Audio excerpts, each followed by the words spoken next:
to be starter John Kim's backup. If Smith shows he can't handle that, Marvin Lewis may sign a veteran because he doesn't want Palmer playing early if anything happens to Kidman. Forest grass and weed killer. One application knocks out even the toughest weeds. Fast. 1, 2, 3, it's over! Guaranteed.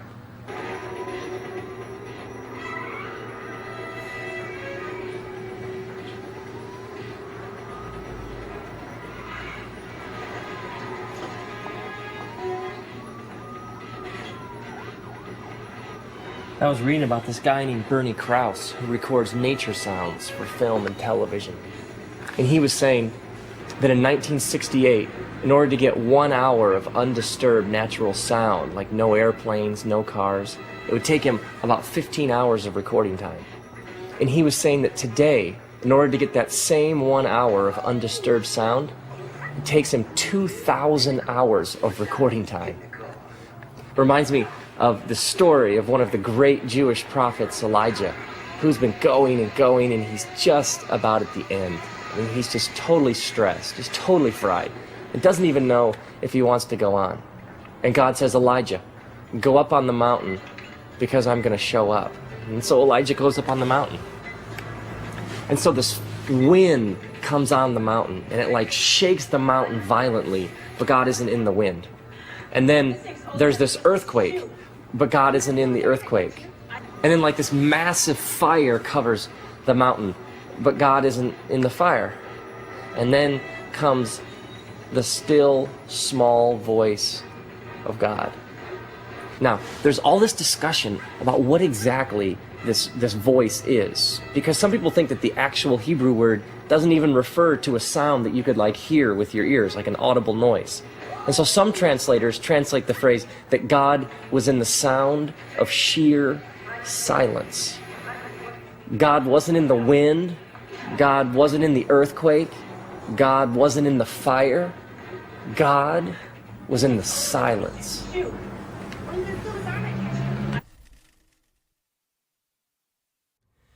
I think one of my favorite spiritual disciplines is the spiritual discipline of Examen.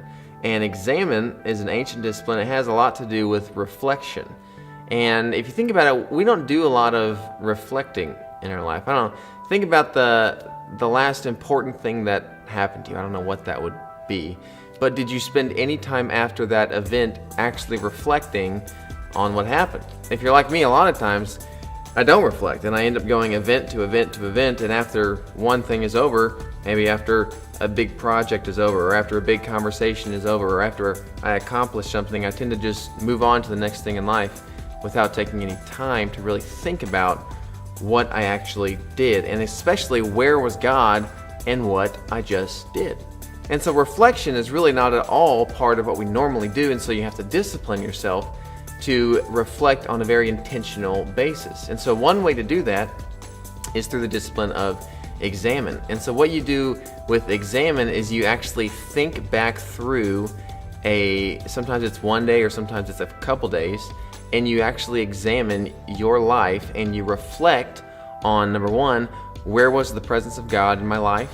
And then number two, at what points in my day or my life was I resistant to that presence? So one really practical way to do that is it's a meditation exercise. And what you do is use some of the principles that some of the other people have talked about this weekend to kind of quiet yourself and come to a place where you're not distracted and where you there's just not a lot of thoughts in your mind that are clouding your focus on God. And after you get to that point, you go through this exercise. And what you do is you imagine that you're sitting on a couch, maybe just like the couch I'm sitting on, and you imagine that Jesus is actually sitting next to you. And the two of you are watching TV together. And as you watch the screen in front of you, what plays out on the screen is the last day of your life. And so you actually start to relive episodes with Jesus sitting next to you of what you've done the previous day. And so you go through everything. You wake up in the morning and you reflect on where was God when I woke up? Or you might go to the next episode. Maybe you fought with your mom and you go to your drive to school and then you sit through your classes and you go to the lunchroom and you actually replay your whole day in your mind. And here's the important part. What you do as you're replaying your day is you ask yourself the question, If Jesus was really sitting next to me, at what points in my day would he hit the pause button? And at what points would he stop and say, hey, let's talk about what we just saw? And even more importantly, what to imagine and what to think about is, what would Jesus actually say about what's going on in my day? And so when you do this on a regular basis, what starts to happen is you start to really recognize where God is in your day, and you start to also recognize where you're resistant to God. Because again, those are the two important points of Examen. Number one, where was I attentive to God's Spirit today, and what opportunities did I respond to, and where did I see God? And then number two, where was I resistant to that? What times in my day did I have an opportunity but I didn't respond to it? Or what times in my day did I do something that was really, really selfish? So you really want to recognize where God was present and then where you were really resistant to his presence in your life. And then what happens on a consistent basis when you practice the prayer of Examen a lot, then you will start to realize where God is before things happen. Because you know at the end of the day you're going to have to go through this discipline, and so it actually changes the way that you live. So that's the discipline of Examen.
Mm-hmm.